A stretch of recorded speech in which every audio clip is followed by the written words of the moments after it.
La pandémie que nous vivons a mis en évidence à la fois la fiabilité de notre système de santé et de protection sociale, mais également toutes les difficultés liées à son démantèlement, programmé depuis plusieurs décennies. Autrefois parmi l'un des plus performants au monde, nous avons malheureusement constaté qu'il est maintenant dans l'incapacité de répondre aux besoins de la population. Manque de lits, de matériel, de personnel, qui sont la conséquence de plusieurs années d'austérité. En effet, durant cette crise, l'ensemble des personnels de notre secteur, qu'ils soient dans les hôpitaux, les EHPAD et le maintien à domicile, ou encore le social, ont fait tout leur possible, malgré le manque d'effectifs que nous dénonçons depuis des mois, pour permettre une prise en charge de la population, et ce souvent au détriment de leur propre santé. Dès le début de la crise, le manque de matériel a été criant.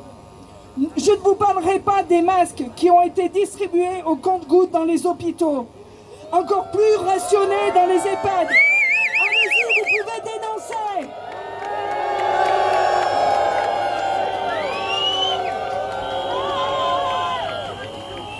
Encore plus rationalisés dans les EHPAD. Et le soin à domicile est inexistant dans le social.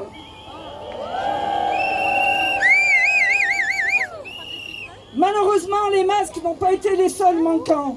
En effet, la quasi-totalité des matériels de protection a fait défaut, mettant ainsi en danger les professionnels et par voie de conséquence les usagers. Nous avons également dû nous adapter au manque de matériel, qu'il soit médical comme les respirateurs, mais aussi à usage plus courant comme les seringues et aussi certains médicaments pourtant indispensables pour soigner. Mais comment peut-on accepter que l'hôpital public en soit réduit à cela? Que son financement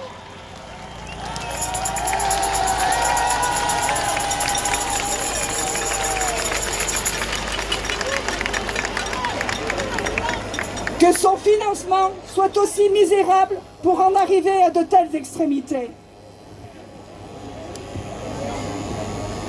À tous les personnels, mais aussi à tous les usagers ou les familles d'usagers ici présents, je pose la question: va-t-on encore laisser longtemps massacrer l'hôpital pour gagner un peu de sous et faire un peu d'économie?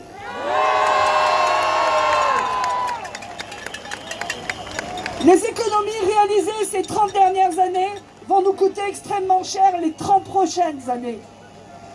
Mais en vous voyant si nombreux ici aujourd'hui, je me permets de croire en l'avenir.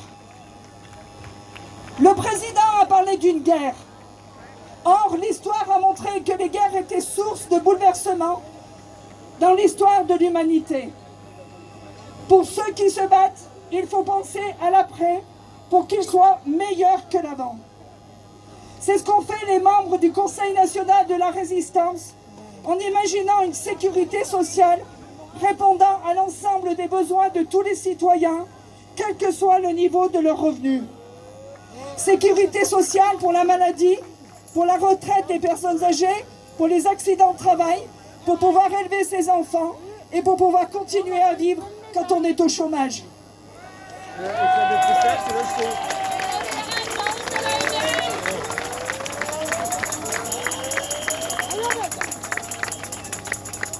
Alors pour demain, revendiquons un service public de santé avec des hôpitaux, des centres de santé, des personnels bien formés et bien payés, assurant à tout citoyen, quel que soit son lieu de résidence, de pouvoir avoir accès à une prise en charge de qualité, associant prévention et soins.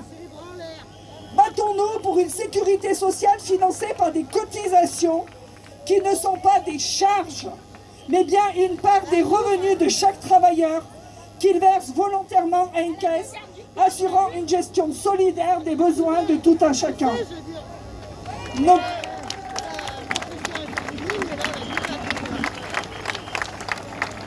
Nos cotisations sont une partie de nos salaires qui nous appartiennent.